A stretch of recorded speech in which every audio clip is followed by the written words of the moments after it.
In this video here, I'm going to attempt to simplify supply and demand as much as possible. Now, the goal with this video for me personally is to share where the supply and demand levels might be so that there is little to no confusion with respect to how I look at the market when it comes to these levels. Now, I am going to layer in some other indicators for those that do like indicators just to make things a bit more simplified and straightforward. But first, before we head over to the charts, a quick disclaimer: I'm not a financial advisor and nothing I say here is financial advice. Trading is risky. Most people do lose all of their capital, and this is simply for educational and entertainment purposes only. I don't make any promises or guarantees that anyone can achieve a specific result, and the results I do share here on the channel, they are not typical. All right. With that said, let's go ahead and hop over to the charts. This is going to get pretty technical, but you do want to watch it all the way to the end because some of the things I go over, you're going to see how I view the markets and how some of these things have helped me in the past and continue helping me even today. All right, supply and demand zone trading doesn't have to be complicated. I know these zones can be difficult to draw at times because you may be asking yourself, well, where's the supply zone? Where's the demand zone? How do I know where to draw all these? So for me, I simplified that process and I made it very easy. So I trade the NQ and futures. So what I'm looking at is the most relevant price action when I draw these. I'm not looking back days and days and weeks. Perhaps I might do that if I was trading on the higher time frames, but I'm trading off of the 1 minute and 5 minute because I'm in my positions early in the morning or even around noon, and then I'm out before the market close for the New York session here. So let me share here on this video how I draw them, and perhaps you find this very simple or maybe you don't. But anyway, I wanted to share it, so let's get into it. All right, so the first thing I'm going to do, just so it's visually appealing and easier for me to identify, I want to mark off the previous day's session. And to do that, I use an indicator. It's called Sessions, and I'm just going to turn it on here. You can use any sessions tool from TradingView to do this, and all it's doing is highlighting the London session for me. So if I'm trading today, for example, I had a position. If I'm trading in today's, if I'm trading today, I am looking at the previous session, and all I'm doing is I'm looking at the highs and lows. I'm trying to find or connect at least 2 wicks. That's it right here. So there's a small one, this red bar right here, and I'm just going to connect them and then drag it across to today's price action right here. And then on the bottom here, I'm going to try to find the lows and connect at least 2 wicks as well. So my zone here on the bottom today was down here. All right.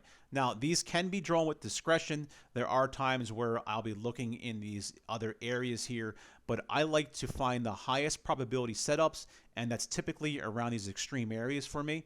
And one thing I do want to note is I'm not looking for price just to come into these supply and demand levels and then take a position. I'm looking for other confluences as well. And I like to call one setup an A plus setup, and then I have just a B setup, which is 2 confluences. So I will get into that. Now, again, I don't know if this will work for you, and I don't guarantee it can work for anybody. It is doing okay for me now, and I have no idea if it will continue working in the future. So just want to be very clear on that there. So if I go back, I can just keep doing this over and over for every single day, drawing out these highs and lows. Sometimes they're very obvious, like this particular day. If I was trading here on May 9th, there are some wicks right there that look really nice. And then down here, there are 2 off the bottom here that look good as well. There are times where I will drag this all the way across so that if we're coming down, for example, here are some other zones right here. See how I'm grabbing just the wicks? I'm grabbing at least 2 in these areas here. So these are the areas that I would be interested in looking at potential trade setups. All right, and they're very easy to draw as long as you're looking at the wicks for these trading sessions. Now, obviously, as price pushed above here to move forward, I would get rid of this one because it's no longer relevant or up to date. These are the zones that have not been tested yet, so these are the zones that I'm most interested in.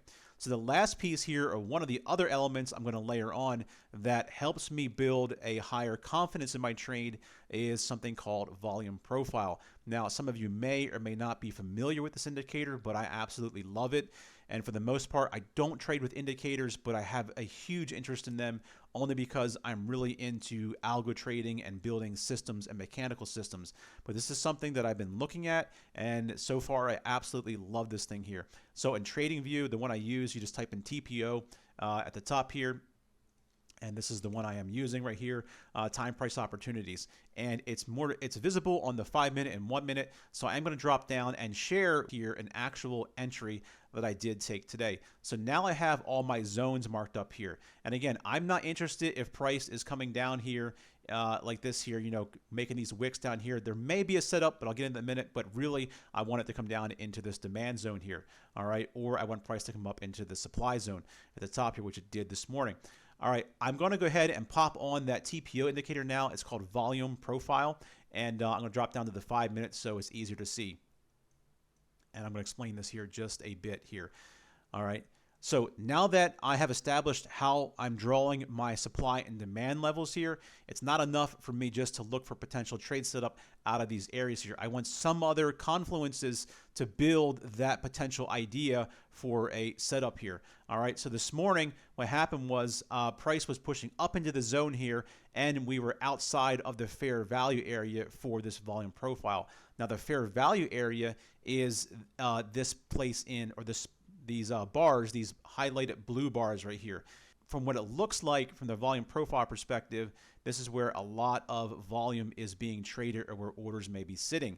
As the volume becomes less, this is where price tends to move faster, or could just keep going. The way I like to do this here is, it seems like price, at least in my experience, I'm looking for price to come back into this fair value area to pick up these orders. So when it overextended this morning right around the open, and then got up into this zone up here, the supply zone, and we were beyond this the volume profile fair value, I was looking for that to come down, in which it did, which ended up being a really nice trade for me today on my Top Step challenge account here. So the other setup here, you can see price did push down below at the bottom here, at just outside of the fair value area on the volume profile. And these little ripples right here, these little ripples, they're potential areas where price could bounce around. Now, I don't necessarily use this indicator for that. I just use it for these overextended areas here. All right. So up here, this was my trade today up in this area here. And what I did was, with the volume profile, I dropped down to the lower time frames, and I used divergence for that particular entry. Now I'm going to share that here because this is what I consider my A+ setup, where I'm looking at, okay, price is coming up into this supply area up here.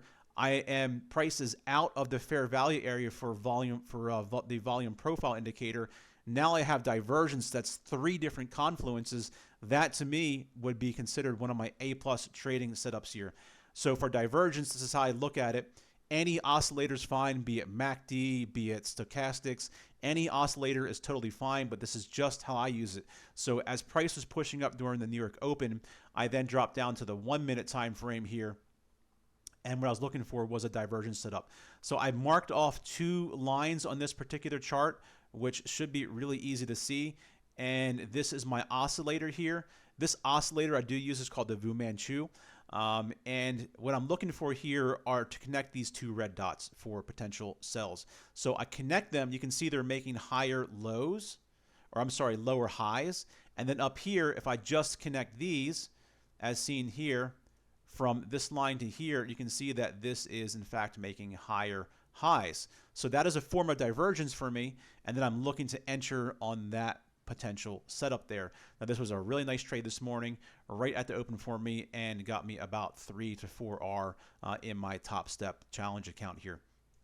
So that's how I use it. Now this is a B setup for me. If I come back out to the 5 minute here, all right, I was looking for price to drop down into this zone here for a potential setup, but it just didn't quite get down there into this area. However, it did start breaching the fair value area for the volume price, or volume profile.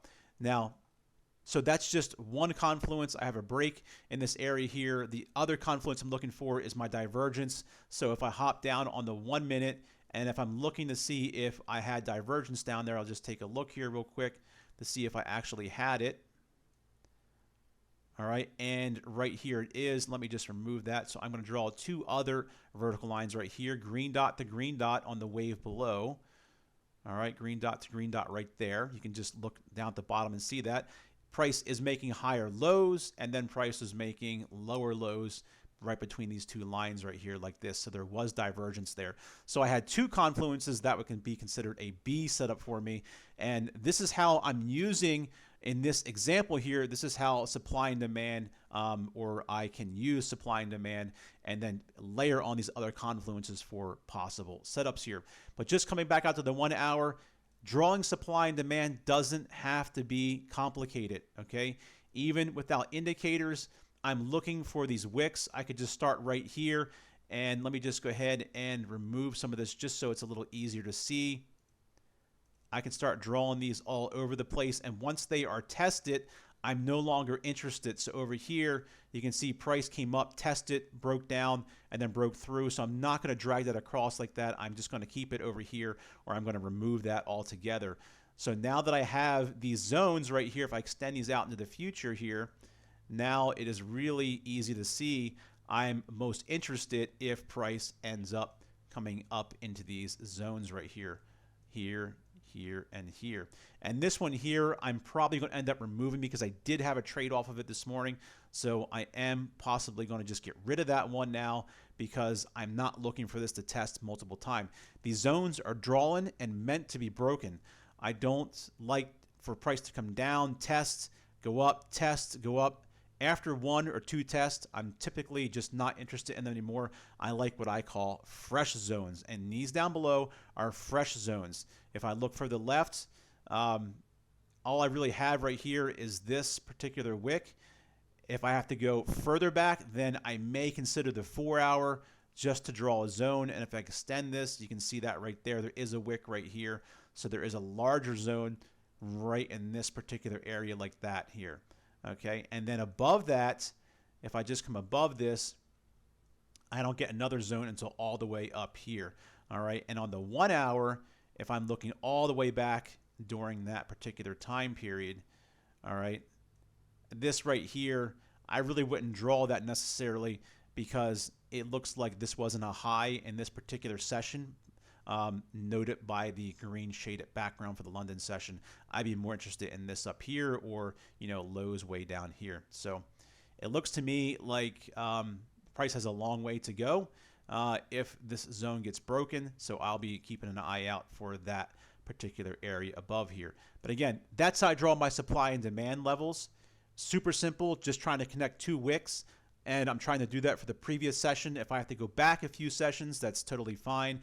And I want something that hasn't been tested a whole lot. And then I am layering on other confluences to look for potential trade setups. So go ahead and feel free to like, comment, subscribe, ask me any questions that you may have. And I wish you all the best in your own trading. Thanks for watching.